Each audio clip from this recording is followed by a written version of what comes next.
I want to talk to you about how to design a t-shirt and basically whether you sell the t-shirt on Etsy or Amazon or other platforms or even your own online store. It's important to really have a methodology when it comes to designing a t-shirt this year. So let's talk about the methodology here. So how do you design a shirt? And I want to give you a guide to materials, printing, colors, everything you need to really know this year. Let's first talk about identifying your target market. See, the whole thing is that your design is what people will see first, and people who actually will get hooked. Okay, so it's all about your brand. So what you want to do is you want to keep your design simple. You want to consider color theory, and you want to prioritize image quality when designing your shirt. That's really important. So the first thing you want to do is you want to really identify your target market. See, the whole thing is that when you are actually when you are trying to sell a shirt either online or offline, you are speaking to an audience, right? And your shirts, especially the templates or the model or the pictures, everything has to connect with your target market. Because otherwise, why would they buy your shirt in the first place? Because see, the thing is that when people buy shirts, they really want to really find chemistry with the brand. They want to associate themselves with the brand, and they have to really feel like really synchronized with your brand to really sort of buy it from you. Okay, so you have to identify your target market. So finding a niche is kind of key to launching a successful online t-shirt business and can help you actually stay focused as you expand your operation. It's all about knowing where you want to go, but most importantly, whom you want to go there with. Okay, ask yourself, who is your target audience? Define your buyer personas based on factors like age, profession, personal values, and income level.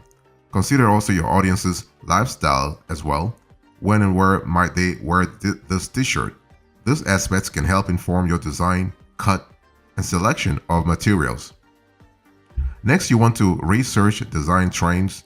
So the thing is that you want to know what's really happening on the market, and this will help you sort of focus on benchmarking. So incorporating actually a current design trends into your shirts can really help you differentiate your products from those of your competitors. Remember, the t-shirt market is a pretty competitive, very saturated market. And if you want to really exist, you want to survive, you want to thrive in such a saturated market, you got to really differentiate yourself.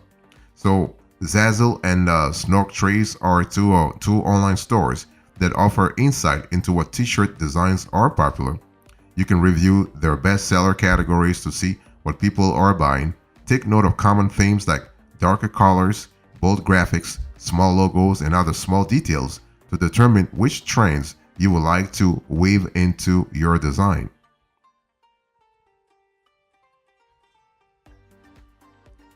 If you want to design a shirt properly, you want to select the material. See, everything really starts from the material. You are looking at high quality material. Don't go with cheap ass material. No, you want to really focus on quality, and you want to really bring the quality up big time. Okay, so when it comes to the material, you have to really understand that you want to be environmentally friendly.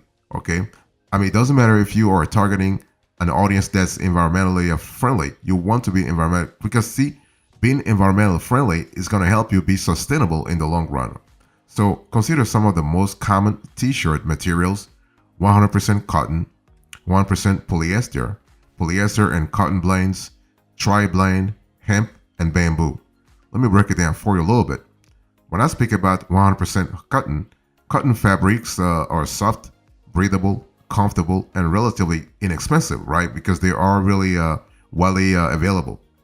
You also have 100% polyester. So a synthetic fabric, polyester is kind of durable, resistant to wrinkles and shrinking, and relatively cheap, making it very popular when it comes to athletic wear, for instance. You also want to think about polyester and cotton blends. So the cool thing is that these blends offer the best of cotton and polyester fabrics, which is why they tend to be more expensive than 100% cotton or polyester fabrics. You also have tri-blend, so a blend of cotton, polyester, and rayon. So tri-blends are soft and comfortable. So similar to other blends, tri-blend fabrics are more expensive than pure cotton or polyester. So something to really think about. You also have hemp. I mean, hemp has been getting like a prominence in the last few years, and especially during COVID, everybody was home and people were all of a sudden interested in hemp made shirts. So this is made from the fibers of hemp plants. Pure hemp fabric can be more eco-friendly and durable than other options, but also more expensive. So you got to really ask yourself what kind of fabric can resonate with your target audience. Finally, think about bamboo. So similar to a hemp fabric, pure bamboo fabric is an eco-friendly option that comes with a steeper price tag. If you're thinking about designing a shirt properly this year, I want you to really go back to the drawing board and really pay attention to the graphic design itself. See, the thing is, when it comes to a graphic design, you have the possibility to do it yourself. You have the possibility to use software. You have the possibility to actually outsource the task to a third party. Let's say a freelancer designer, or you can actually have somebody in your team. If you have an in-house graphic design, let's say department, you can really assign the work to them. Okay, it's important to understand that design actually goes back to branding. Design goes back to your ability to connect with your target audience. In other words, ask yourself, why would people buy a shirt for me? Why would people? Is it because of the design, or the material, or the price? What really drives people? What really can help you convert? Okay, decide whether you would like to produce the design yourself or hire a designer. Either way, you do have to think about cost. You do have to think about flexibility. You have to think about efficiency too. So if you are going the DIY route, which is something that I will strongly suggest that you do, if you are creatively inclined, okay, if you have a creative muscle in your body, do the DIY option, not a problem. So if you go the DIY route, you can make use of user-friendly free design tools like Canva to design your shirt. More advanced tools like Adobe, Photoshop, and Illustrator come with a price tag but provide more capabilities. If you have the resources, if you have the budget for it, why not? Alternatively, you can find designers of varying skill sets, rates, and experience on Behance and Dribble, among others. There are a lot of platforms. If you need help, if you are in a specific niche and you want to have more experience or more suggestions in terms of the freelancer sites you can go to, let us know in the comment section and we'll certainly get back to you based on your niche, because every niche is different, and some niche are more quote unquote complicated or even rare than others. So you want to have the right tools, the right capabilities, and the right expertise. So that's important.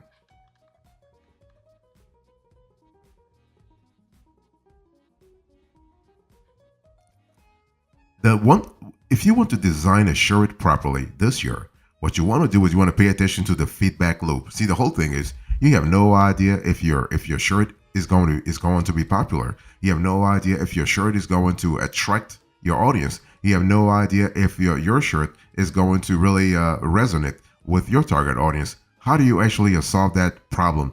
You have to really seek feedback. You have to seek feedback continuously, not just one time. And when I'm speaking about feedback, I'm not asking you to ask your team for feedback. I want you really to cast a wider net. I want you to enlarge the pool of people giving you feedback. Sometimes you might even use free online survey tools to actually have an online survey and ask people what they think about a prototype of design. And if you have the resources, you can even try tools such as A/B testing tools to see which design actually resonates with your target audience a lot more. Okay, but bottom line here is that if you want to be a successful shirt merchant, shirt seller, or shirt entrepreneur online, you got to get feedback. And again, when I speak about feedback, I want you to really focus on the three important factors that always drive feedback: geography, demographics, and chronology. Geography, in the sense that the feedback you get will depend on where your target audience is located. Chronology, in terms of the timing, plays an important role when it comes to the feedback you get for your shirts.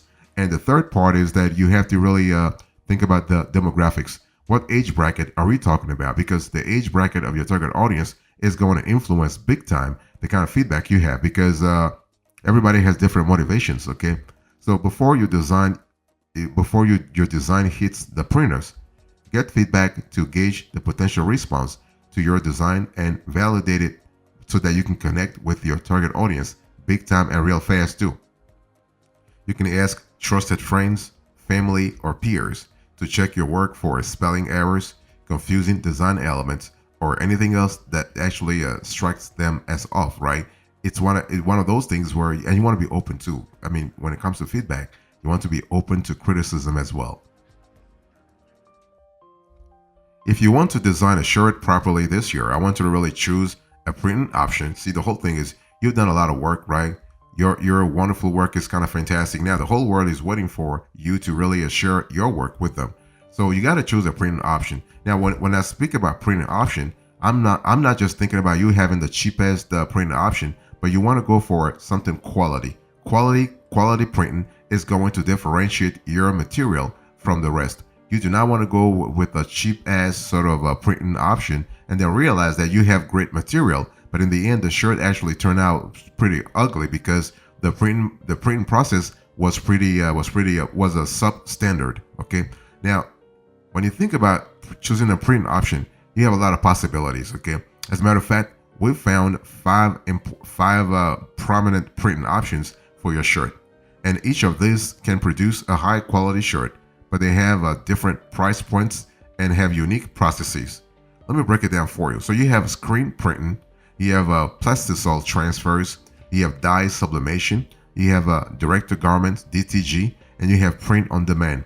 Let me break it down a little further. So when I speak about screen printing, also known as silk screen printing, this method involves pushing ink through a stencil or screen onto the fabric. This method is high quality, popular, and relatively cost-effective compared to other techniques. You also have plastisol transfers. So plastisol transfers use heat and pressure to transfer your design from a carrier sheet onto a t-shirt. Okay, so the process is pretty straightforward. You can use this method with a wide range of fabrics and it makes for a durable shirt. However, it tends to be more expensive than screen printing. You also have dye sublimation, somewhat similar to plastisol transfers. Dye sublimation involves using heat and pressure to transfer your design onto a shirt. Only the ink is absorbed into the fabric instead of sitting on top. Dye sublimation is ideal for producing high quality, full color prints on polyester fabrics, but it tends to be more expensive than other options. And you have DTG, direct to garment.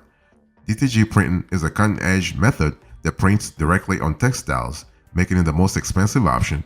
It works particularly well with lighter colors and intricate designs. And finally, you have print on demand. So print on demand is a fulfillment model that makes the manufacturing, printing, packaging, and shipping of t-shirts possible without having to hold your own inventory. So that's really cool.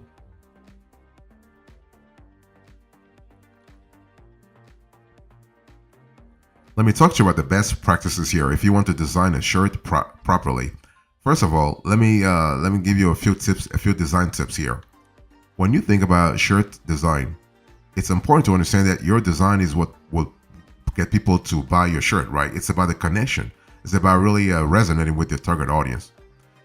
Consider a few tips to guide your own t-shirt design process.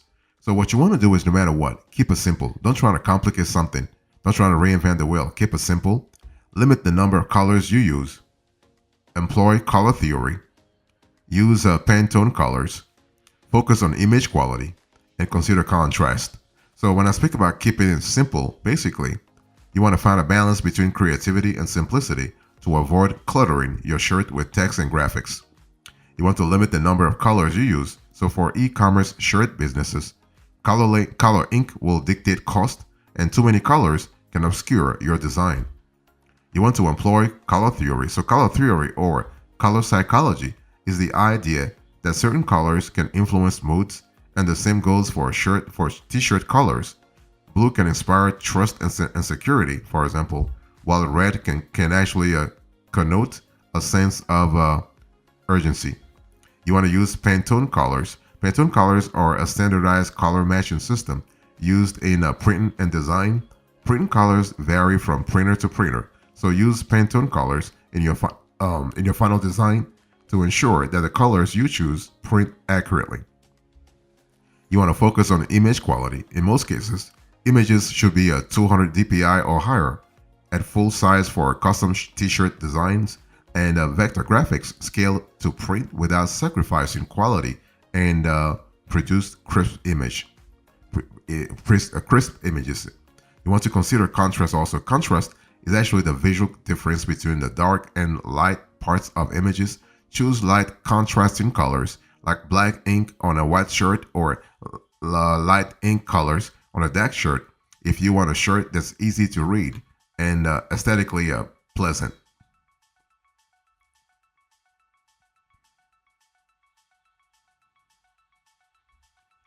Let me give you a few extras before we close to this conversation. So, when you think about designing a shirt properly, you have to think first about the demographics you are trying to go after, right? So, your target audience is going to dictate what kind of shirts you have, what kind of designs you have, and what kind of material you have. And so, when it comes to materials that are typically used to make a shirt, I have to understand that cotton really is a big time one of the most popular. Cotton, polyester, a polyester and cotton blend, and a tri blend. Those are four of the most prominent sort of material example of materials that you can use.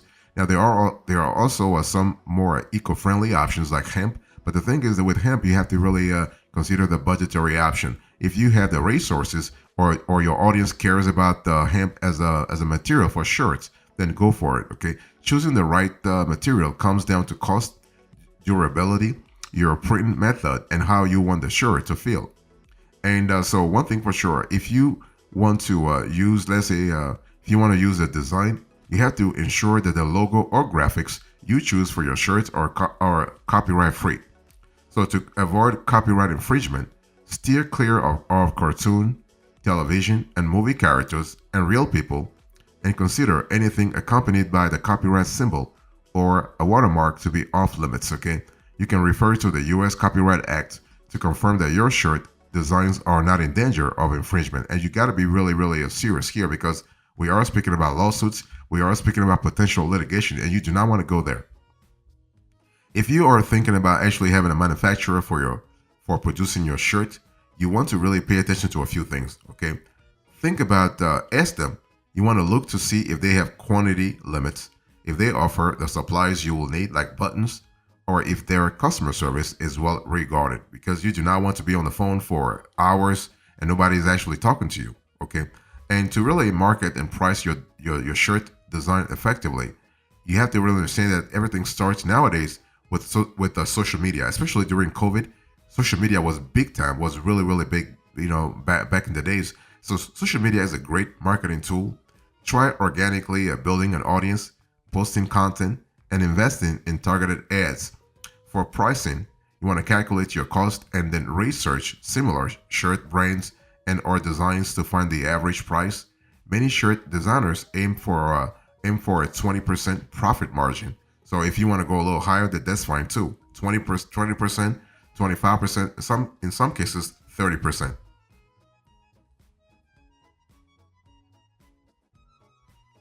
So here's a quote. Into this conversation, I spoke to you about how to design a shirt properly. I gave you the methodology, the best practices, the extras, and now the coda. In terms of methodology, you want to identify your target market, you want to research design trends, you want to select the material, you want to create your graphic design, you want to get feedback, and you want to choose a printing option. Thank you so much. God bless you. I'll see you next time. Until then, remember, stay marvelous.